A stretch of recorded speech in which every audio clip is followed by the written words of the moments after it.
సనాతన ధర్మాన్ని ప్రచారం చేయడానికి కంకణం కట్టుకున్నారు బ్రహ్మశ్రీ వేదమూర్తులు మార్తి వెంకట్రామ శర్మ గారు, సత్యనారాయణ శర్మ గారు, అట్లాగే మీ సోదరులు మాకు అక్కడ అమెరికాలో ఉంటారు నిన్ననే చెప్పారు వారు.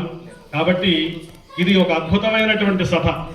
మన బ్రహ్మశ్రీ ముష్టి పవన్ కుమార్ శర్మ గారు చెప్పినట్టు మనందరం ఇక్కడ భాగ్యనగరంలోనో తిరుపతిలోనో మన ఆంధ్రప్రదేశ్లోనో తెలంగాణలో ఇక్కడ కూర్చొని మనం వీటి గురించి ఆలోచిస్తున్నాం. అయితే ఇప్పుడు మీరు చేసినటువంటి చర్చలు చాలా అద్భుతమైనటువంటి ప్రయత్నం. ఇందాక విష్ణు భట్ల వారు చెప్పినట్టు వేద సభలు శాస్త్ర సభలు అన్ని చోట్ల జరుగుతాయి, కానీ మనకు ప్రతి సామాన్యుడికి అడుగడుగున అవసరమయ్యేది స్మార్త విద్య పురోహిత ప్రక్రియ అవసరం అవుతుంది. కాబట్టి దాని మీద ఏ సమయానికి ఎట్లా చేయాలి, ఏ తిథి ఎట్లా, ఏ నక్షత్రం ఎట్లా, దాన్ని ఏ విధంగా చేయాలి అనేటువంటి ప్రయోగ విధానం మంత్రం అందరూ నేర్చుకుంటారు. పాఠశాలలో అందరు పుస్తకాలు చదువుతారు, వల్లవేస్తారు, ఆవర్తలు చెప్తారు, వచ్చేస్తుంది. కానీ లౌకికంగా వాళ్ళు అడిగే ప్రశ్నలకు మనం సమాధానం చెబుతున్నామా లేదా అనేది మనం ఎట్లయితే లోకంలో అనుకుంటున్నామో, ఈ సభలు మాత్రం మేము అమెరికాలో చూసాం, చాలా ఖండాలు తిరిగాం, చాలా దేశాలు చూసాం. ఎక్కడ ఇటువంటి చర్చ అనేది అసలు ఎవరు కూడా చేయలేదు. ఇది మొట్టమొదటి కార్యక్రమం. గత 13 సంవత్సరాలుగా వారు కొంత అనారోగ్యంగా ఉన్నప్పటికీ ఇంత శ్రమకు ఓర్చి ఈ సభను మార్తి వెంకట్రామ శర్మ గారంటే నాకు 2 విషయాలు గుర్తొస్తాయి. కీసరగుట్టలో చాలామంది విద్యార్థులకు పాఠం చెప్పారు.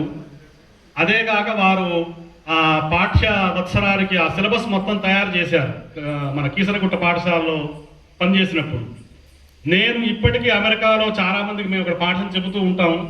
ఎవరికి మహాన్యాసం చెప్పినా, ఎవరికి ఏది చెప్పినా కూడా వాళ్ళు అడుగుతారు, గురువుగారు ఏ పుస్తకం స్టాండర్డ్ అండి, తప్పులు లేకుండా ఉంటుంది అంటే మార్తి వెంకటరామ శర్మ గారి యొక్క పుస్తకమే మీరు ఫాలో కాండి అని మేమిద్దరం అనేక మందికి గిఫ్ట్ అదే ఇస్తుంటాం. అమెరికాలో ఆర్థిక సర్వస్వం కూడా చూశాను నేను, ఆర్థిక సర్వస్వం కూడా వచ్చింది. ఎందుకు చెబుతున్నానంటే కొంతమంది కొన్నిటికే పుడతారు, చాలా పదవులు, చాలా రాజకీయాలు, చాలా గొప్ప చేస్తారు. కానీ విద్యా ప్రదానం అనేది చాలా గొప్ప సేవ. ఇది తరతరాలకు నిలబడేటువంటి సేవ. సరస్వతి అమ్మవారి అనుగ్రహం ఉంటే తప్ప అయ్యేటువంటి పని కాదు. వారు బోధించడంతో పాటు ఆ గ్రంథాలను ప్రచురించడంతో పాటు ఇంకొక భాగ్య విశేషం ఏంటంటే మన భాగ్యనగరానికి సమీపంలో ఉండడం వల్ల అన్ని ప్రాంతాల వారు వారి దగ్గర ఈ యొక్క స్మార్తాన్ని నేర్చుకునేటువంటి విధానం. ఇందులో ప్రాంతీయ భేదాలని, దేశాచారాలని, కాలాచారాలని చాలా ఆచారాలు ఉన్నాయి. కానీ దీనికి ఒక ప్రామాణికమైనటువంటి పద్ధతిని వారు బోధించి ఇంతమందికి ఈ 13 సంవత్సరాల సభ చేయడం అనేది, ఇందులో పాల్గొనడం నిజంగా మేము చాలా ఆనందిస్తున్నాం. దీనికి మా యొక్క సంపూర్ణమైనటువంటి సహకారం అనకూడదు, మేము కూడా చాలా చిన్నపిల్లలం, ఇందులో అర్భకులం అని చెప్పాలి. ఎందుకంటే మేము కూడా ఇందులో సభ్యులం. ఈ సంవత్సరం నుండి ఈ ద్వితీయ పుష్కర ప్రారంభం అయింది కాబట్టి మేము సాంస్క్రిట్ బ్రదర్స్ కూడా మేము ఇందులో సభ్యులం అయ్యాము. వారి యొక్క ఆశీర్వచనం చేత మేము కూడా తప్పకుండా ఈ సభలో పాల్గొంటాం. దీనికి మా ద్వారా మేము ఏది చేయగలిగితే పరమేశ్వరుడి యొక్క అనుగ్రహం చేత ఇది మీరు ఇప్పటివరకు ఆంధ్రప్రదేశ్ లేదా స్టేటు నేషనల్ వైడ్ చేశారు. మీరు ఈ మార్తి కోదండపాణి శాస్త్రి గారి సభ ఇంటర్నేషనల్ వైడ్ సభ ఇది చేయాలి. అక్కడ అవసరమైతే మా ఇంగ్లీష్ వచ్చిన వాళ్ళు 4 పెట్టుకోనైనా మేము దీన్ని ట్రాన్స్లేట్ చేసి చెబుతాము. ఎందుకు చెబుతున్నా అంటే ఇంత ధార్మికమైనటువంటి చర్చ ఇక్కడ జరగదండి. ఎందుకంటే ఎవరికేం పని, మా ఇంట్లో ఏదో ఉపనయనం కావాలి, వివాహం కావాలి, పవన్ కుమార్ శర్మ గారిని పిలిస్తే చేయించారు, వెళ్ళిపోయినారు కాదు. దాన్ని సప్రమాణంగా చెప్పగలిగి శాస్త్రంలో ఇట్లా ఉంది, ధర్మసింధు ఇట్లా చెబుతుంది, నిర్ణయ సింధు ఇట్లా చెబుతున్నది, మన పూర్వీకులు ఇట్లా చేశారు, మా గురువు గారు ఇట్లా చేశారు, ఈ పద్ధతి చెప్పగలిగినటువంటి సామర్థ్యం ఒక 100 సంవత్సరాలు అన్నారు వారు ఇందాక. నేను ఒక 500 సంవత్సరాలు 1000 సంవత్సరాల సరిపడా పరిశ్రమ చేస్తున్నారు. ఆ పుస్తకాలు ప్రింటింగ్ అయితే అన్ని ఒక 10 తరాల వరకు మార్తి కోదండపాణి శాస్త్రి గారి యొక్క ఆశీస్సులు, వెంకటరామశర్మ గారి ఆశీస్సులు మనందరి మీద కూడా ప్రసరించి లోకంలో ధర్మకార్యాలు సకాలంగా దాన్ని చేయవలసిన పద్ధతిలో చేస్తే లోక కళ్యాణం జరుగుతుంది. కాబట్టి ముష్టి పవన్ కుమార్ శర్మ గారు చేసేటువంటి కృషి ఇది ఇంకా గొప్పగా ఇంకా ముందుకు వెళుతుంది అమ్మవారి యొక్క అనుగ్రహం చేత. ఎందుకు ఈ సభ ఇంత అద్భుతంగా జరిగిందంటే మొన్న సహస్ర చండీ యాగం జరిగింది ఇక్కడ.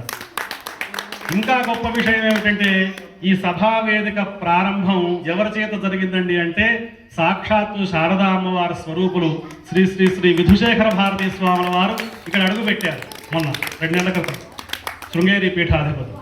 కాబట్టి వారు అడుగుపెట్టి శారదా అమ్మవారు అడుగుపెట్టిన తర్వాత ఇక వేదాలకి శాస్త్రాలకి సంగీతము సాహిత్యము పురాణం పదం ఉంటుందా, వారు అడుగుపెట్టారు.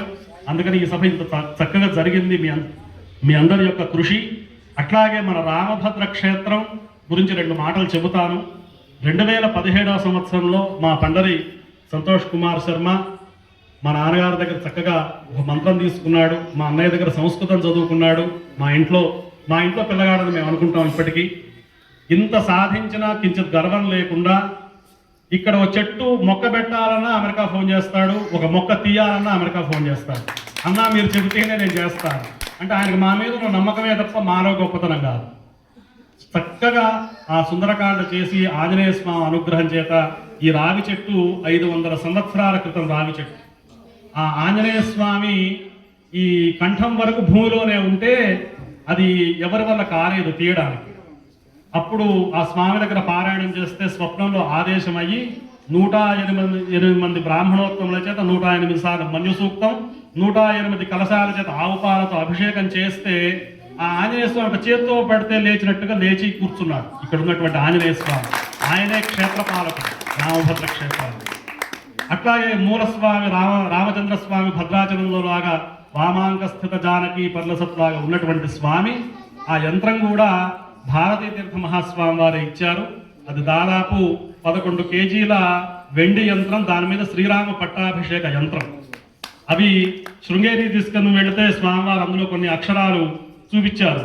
హనుమంతాయ నమః, జాంబవంతాయ నమః. మనం తెలుగులో ఏంటంటే అందరూ నమో నమః అంటారు.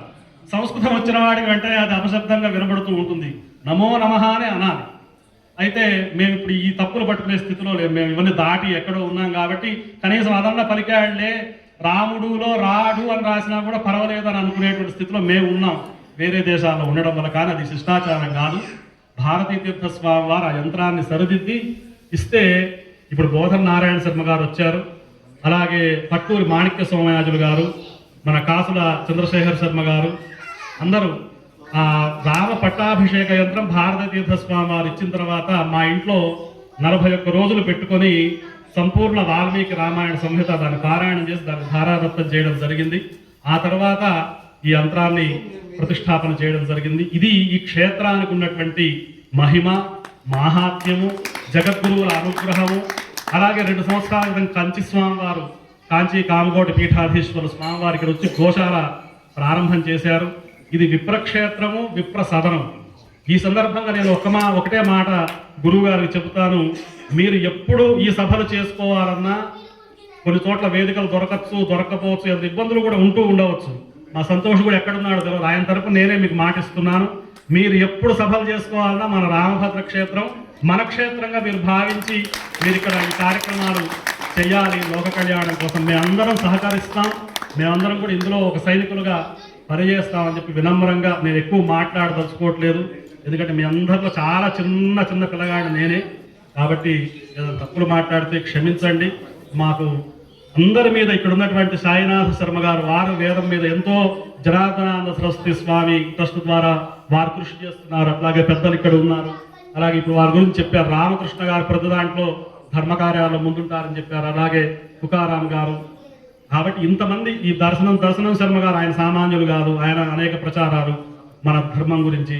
కాబట్టి ఇదంతా జగద్గురువుల యొక్క అనుగ్రహం, శారదాంబ అనుగ్రహం, సాక్షాత్తుగా కొలువైనటువంటి శ్రీరామచంద్ర స్వామి యొక్క అనుగ్రహం. ఇవాళ భీష్మ ఏకాదశి. ఇక్కడ సభలో చెప్పాలంటే దాన్ని భీష్మైకాదశి అని చెప్పాలి. మేము మామూలు మిగతా టీవీ ఛానల్స్లో మాట్లాడితే భీష్మ ఏకాదశి అట్లా విడగొట్టి చెబితేనే వింటారు. కానీ పండితుల సభలో భీష్మైకాదశి అని చెప్పాలి. కాబట్టి అటువంటి భీష్మ పితామహుడు మోక్షాన్ని మొన్న అష్టమి నాడు పొందినా ఇప్పటికి ఈ ఏకాదశిగా మనం చేసుకుంటూ ఉంటాం. అటువంటి ఆ స్వామి కరికి లంఘించు సింహంబు కరణి మెరసి నేడు భీష్ముని జంపుదు నిన్నుగాతు విడువు మర్జున అనుచు మద్విశిఖ వృష్టి తెరలి చనుదించు దేవుండు దిక్కు నాకు.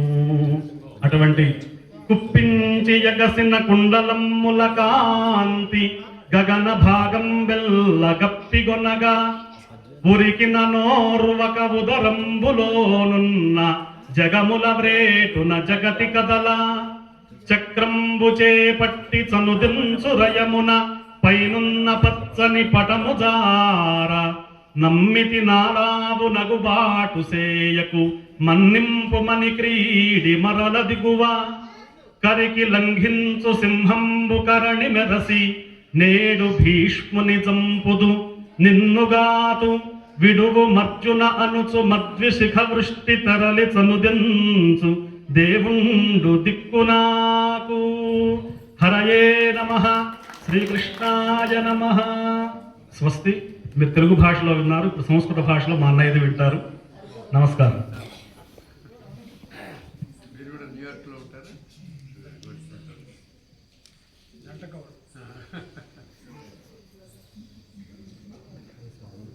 మనకు మామూలుగా